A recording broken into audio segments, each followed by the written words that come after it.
अस्सलाम वालेकुम friends, welcome back to Top Smarties. Drama serial Aapa Shamim, जहां पर सादी का आखिरकार समन की मोहब्बत में आकर अपने ससुराल आ ही जाता है। बेटियां चीज ही ऐसी हैं।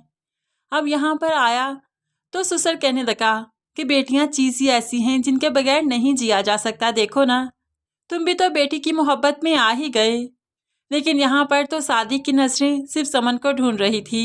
तो यहाँ पर ससुर कहने लगा शायद वो सो गई होगी, टाइम भी तो काफी हो चुका है ना, थक गई थी, खेल रही थी। जाओ नसीम देखो। अब यहाँ पर बाप नसीम को हुक्मन कह देता है, जाओ अपना और बेटी का सामान पैक करो, सादिक लेने आया है। लेकिन यहाँ पर सादिक तो नसीम को लेने आया ही नहीं था। लेकिन सादिक इतना खुदगर्ज नहीं, इतना बदतमीज नहीं कि यहाँ पर बड़ों के सामने बोल पड़े कि मैं नसीम को नहीं लेने आया, सिर्फ समन से मिलने आया हूँ, उसे लेने आया हूँ। इसीलिए तो इसी अच्छे पन में वो नसीम को भी अपने घर अपने साथ ले जाएगा। अब यहाँ से नसीम भी चली गई। तो जैसे ही अब्दुल बारी अपने ऑफिस से वापस आया, बाप ने उसे घेर लिया। अब्दुल बारी देखो, सुबह तुम्हारी बीवी ने क्या किया, मैं तब तो नहीं बोला, मुझे उससे बात ही नहीं करनी थी, तुमसे करनी थी। उसने शमीम के लिए नाश्ता नहीं बनाया, क्या ये बदतमीजी नहीं? उसे कहो कि हम लोग घर के फर्द हैं, हम लोगों ने एक साथ रहना है, इस तरह से नहीं चलेगा।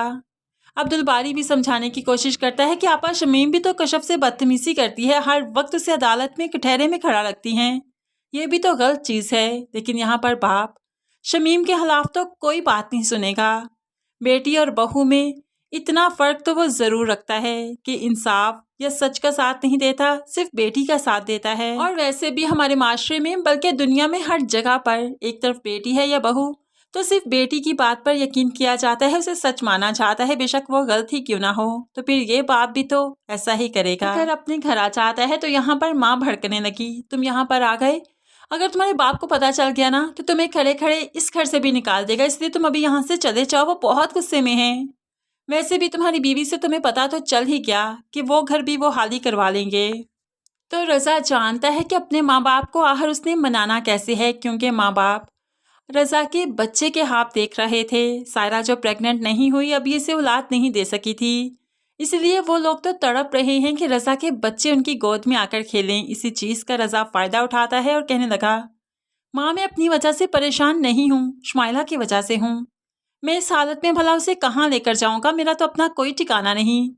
वो दर दर की ठोकरें कैसी खाएगी, वो तो कंसीव कर चुकी है ना, माँ बनने वाली है। अब तो यहाँ पर माँ हैरत से रज़ा को देखने लगी, क्या वाकई, क्या सच में, क्या तुम्हारे बच्चे मेरी गोद में खेलेंगे, क्या बहुत जल्द ऐसा होने वाला है, क्या मैं दादी बनने वाली हूँ? तो यहाँ पर रज़ा झूठी मूठी तसल्ली दे देता है, खुशी दे देता है, जिसकी वजह से अब यहाँ पर माँ बाप शुमाइला को एक्सेप्ट कर लेंगे। लेकिन आखिर झूठ है, कितनी देर तक ये झूठ कायम रहेगा?